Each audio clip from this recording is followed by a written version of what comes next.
So the question is, how prepared is Sars for this crippling strike? Well, joining us now is Takalane Musekwa, an executive in charge of remuneration and benefits at the Revenue Services.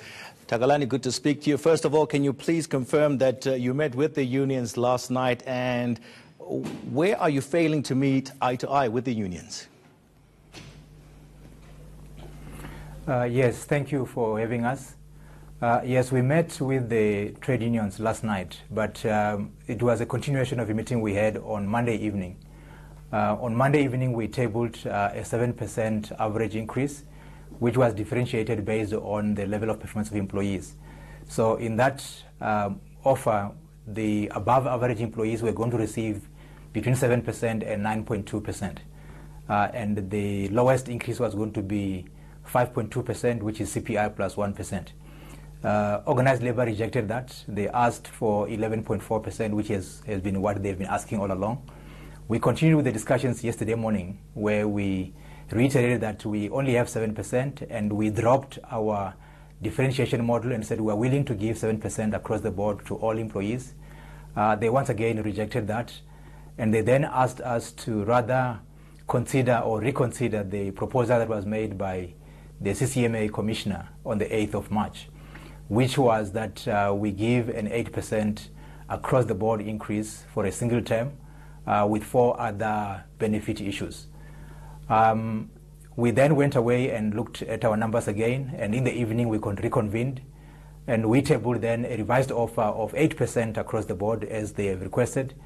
However, for us to be able to go to 8%, we realized that we are going into a budget deficit, and for us to be able to afford that, it will mean that we will need to be able to find efficiencies and areas where we can save, and we needed about 3 years to be able to do that. So we asked that we give 8% across the board for this year and give CPI plus 1% over year 2 and year 3, and therefore the 8% increase will then be tied to a multi-year agreement. Organized labor then rejected that offer and said, well, they only want one single term, they don't want multi-year. And unfortunately, on the basis of that, Sars could not accede to that. We need the 3 years to be able to find a way of mitigating the impact of the 8% increase.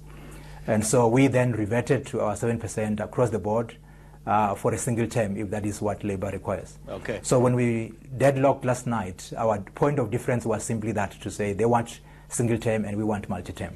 Okay, now, in a statement now, General Secretary Zola Sapeta says the unfortunate part is that we're negotiating with a very arrogant employer, who in the midst of negotiations decide to issue newsflash and so forth. What do you say about that, a very arrogant employer? Well, it's unfortunate that our colleagues will say that. We don't think we are being arrogant at all. We've seen various media statements being issued by organized labor. Even while we were talking yesterday, when we met in the morning, and then we said, okay, let's allow us to go and look at various issues. While we did that, they went out and continued to issue statements to the media, even while we were still talking. So we were surprised by that. But regardless, we went back and met with them in the evening once again. So we think, though, that we need to make sure that our employees are aware of what we have offered and that they are able to make informed decisions even as they participate in the strike tomorrow. Okay, so which services will the strike impact? And also, do you have contingency plans in place?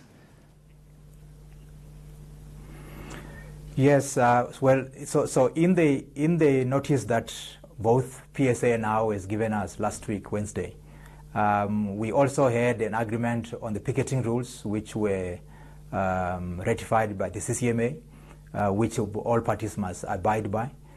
In terms of the picketing rules, the pickets will only happen at our head office in Brooklyn and also at our Alberton campus.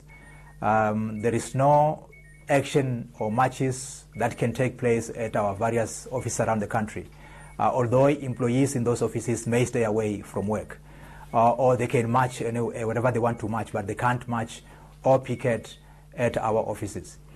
So we are hoping that at the various offices around the country, our employees who feel that maybe it is not worth striking when the offer is 8% on the table will see it necessary to come to work tomorrow and continue to serve our taxpayers. We have made contingency plans, so some of our managers have been deployed at various branches to be able to ensure that the service does not deteriorate. Okay, so this will affect probably customs, excise, and also the walk-in branches. Am I correct to say that?